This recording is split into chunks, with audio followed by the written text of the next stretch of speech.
อ่า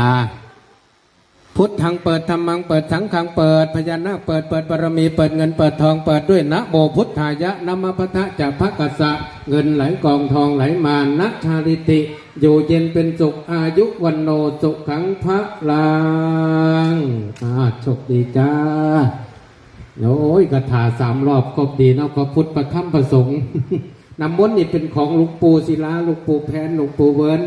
หลวงปู่เทพายมนะแก้วเกจิดังทั่วประเทศมาปลุกเสกที่นี่พระอาจารย์มหาสุรศักดิ์จากหลวงพ่อวัดสายไหมจากเจ้าคณะจังหวัดอีก5 จังหวัดโยมนะ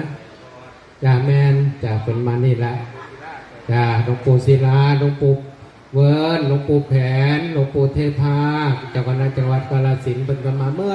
ระดับเจ้าคุณเนี่ยน้อมมาปลุกเสกโยมบนเนี่ยวัตถุมงคลปลุกเสกพุทธาภิเษกเปิดบังพญานาคจากคนจากมาแต่ใส่3 มื้อ1 2 3ยังคนเต็มหมดเลยเนี่ยจ้าอนุโมทนานี่ก็มาแล้วละหอดแล้วจ้าสาธุเด็ดเต็มแขนแหวนเต็มก้อยสร้อยเต็มคอโยมร่ำรวยจ้าจ้าทำบุญทำทานตรงนี้ได้โยมนะจากวันที่31นี่สิวังพระศิลาฤกษ์พระใหญ่นัก79 ตันโยม79 ตันจ้าบาทหนึ่งก็ได้บ่มีจากบาทนี่ยกมือสาธุก็ได้บุญโยมไหมจ้าประพฤติปฏิบัติดีจ้า